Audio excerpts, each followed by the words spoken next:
Hello friends, welcome to Jeevanya's kitchen.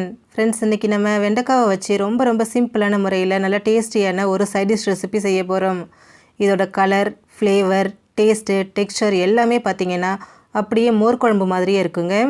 இது எப்படி செய்கிறதுங்கிறத பார்க்குறதுக்கு முன்னாடி நம்ம சேனல் ஜீவன்யாஸ் கிச்சனை மறக்காமல் சப்ஸ்கிரைப் பண்ணி பக்கத்தில் இருக்க பெல் சிம்பிளையும் கிளிக் பண்ணிக்கோங்க. இந்த ரெசிபி பண்ண நான் இன்றைக்கி 200 கிராம் அளவுக்கு வெண்டைக்காய் எடுத்துகிட்டு நல்லா க்ளீன் பண்ணி இந்த மாதிரி பீசஸாக கட் பண்ணி எடுத்து வச்சுருக்கேன். இப்போது ஸ்டவ்வில் கடாய் வச்சு எண்ணெய் வச்சுருக்கேன். எண்ணெய் காஞ்சதும் நம்ம கட் பண்ணி வச்சுருக்கக்கூடிய வெண்டைக்காவை இந்த மாதிரி கொஞ்சம் கொஞ்சமாக எண்ணெயில் சேர்த்துட்டு நல்லா பொரிச்சு எடுத்துக்கோங்க. நான் இன்றைக்கி நிறைய எண்ணெய் சேர்த்து பொரிச்சு எடுத்துக்கிறேன். நீங்கள் இந்த மாதிரி நிறைய எண்ணெய் வேண்டாம் அப்படின்னு நினச்சிங்கன்னா கொஞ்சமாக எண்ணெய் சேர்த்துட்டு அது நல்லா க்ரன்ச்சியாக வர அளவுக்கு வறுத்து எடுத்துக்கோங்க, சரியாக இருக்கும். இப்போ இது நல்லா பொரிஞ்சு வெந்து வரட்டும். பாருங்கள், வெண்டைக்காய் எல்லாமே நல்லா வெந்து வந்திருக்கு. இது நல்லா வெந்திருக்கும், அதே சமயம் க்ரன்ச்சியாக இருக்குங்க. இந்த அளவுக்கு நல்லா வெந்து வந்ததுக்கப்புறமா இது எல்லாத்தையும் நம்ம எண்ணெயிலேருந்து எடுத்துடலாம். எடுத்துகிட்டு மீதி இருக்கக்கூடிய எல்லா வெண்டைக்காவையும் இதே மாதிரியே எண்ணெயில் சேர்த்து பொரிச்சு எடுத்துருங்க. இப்போது ஸ்டவ்வில் ஒரு பேன் வச்சுட்டு அதில் 1 டீஸ்பூன் எண்ணெய் சேர்த்துக்கோங்க. எண்ணெய் சூடானதும் இதில் 2 டீஸ்பூன் கடலைப்பருப்பு, 1 டீஸ்பூன் உளுத்தம்பருப்பு, 1 டீஸ்பூன் கடுகு, ஒரு 2 வரமிளகாவை கிள்ளி சேர்த்துக்கோங்க. சேர்த்துட்டு இது நல்லா வறுத்து எடுத்துருங்க. நம்ம சேர்த்துருக்கக்கூடிய கடுகு நல்லா வெடிக்கணும். அந்த மிளகாய், பருப்பு எல்லாமே நல்லா செவந்து வரணுங்க. அந்தளவுக்கு இதை நல்லா வறுத்துக்கங்க. பாருங்கள், எல்லாமே நல்லா வறுபட்டு கடுகு நல்லா பொரிஞ்சு வந்திருக்கு. இப்போ இதில் ஒரு 10-12 சின்ன வெங்காயத்தை பொடியை நறுக்கி சேர்த்துக்கோங்க. கூடவே கொஞ்சமாக கருவேப்பிலையும் சேர்த்துட்டு வெங்காயம் சேர்த்துட்டு இதை நல்லா வதக்கி விடுங்க. நம்ம சேர்த்துருக்கக்கூடிய வெங்காயத்தோட பச்சை வாசனை முழுமையாக போயிட்டு நல்லா சாஃப்டாகி வரணும், அது வரைக்கும் வதக்கிக்கங்க. பாருங்கள், வெங்காயம் நல்லா சாஃப்டாக வதங்கி வந்திருக்கு. இப்போ இது கூட 1/4 டீஸ்பூன் மஞ்சள் தூள், 1 கையளவுக்கு பொடியை நறுக்கின மல்லி இலையை சேர்த்துருங்க.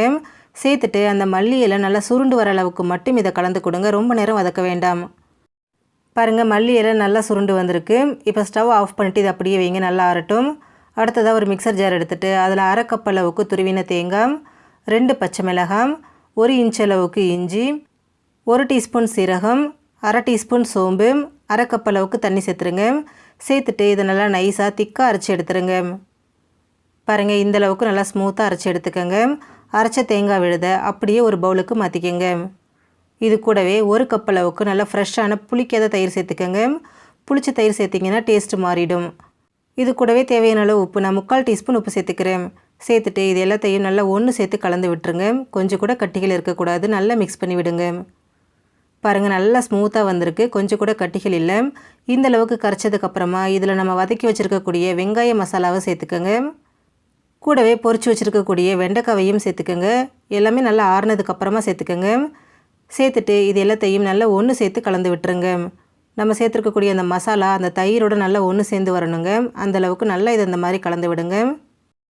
பாருங்கள், தயிர் நமக்கு நல்லா கெட்டியாகவே இருக்குது. இப்போ இதில் தேவையான அளவு தண்ணி சேர்த்துக்கலாம். நான் இன்றைக்கி 1/4 கப் அளவுக்கு தண்ணி சேர்த்துக்கிறேன். சேர்த்துட்டு இதை திரும்பவும் நல்லா ஒரு தடவை கலந்து விட்டுருங்க. நல்லா சாதத்தோடு சேர்த்து சாப்பிட மோர் குழம்பு சாப்பிட்டா அதே ஃபீல் இருக்குங்க. ரொம்ப டேஸ்டியாக இருக்கும். ரொம்பவே டேஸ்டியான மோர் வெண்டைக்காய் ரெடி ஆகிடுச்சு. ஃப்ரெண்ட்ஸ், நீங்களும் இந்த ரெசிபியை ட்ரை பண்ணி பாருங்கள். இந்த வீடியோ உங்களுக்கு பிடிச்சிருந்தா லைக் பண்ணுங்கள், ஷேர் பண்ணுங்கள், கமெண்ட் பண்ணுங்கள். ஜீவன்யாஸ் கிச்சனை சப்ஸ்கிரைப் பண்ணி பக்கத்தில் இருக்க பெல் சிம்பிளையும் கிளிக் பண்ணிக்கோங்க. அப்போ தான் நான் போடுற வீடியோஸோட நோட்டிஃபிகேஷன்ஸ் உடனுக்குடனே உங்களுக்கு வரும். தேங்க்யூ.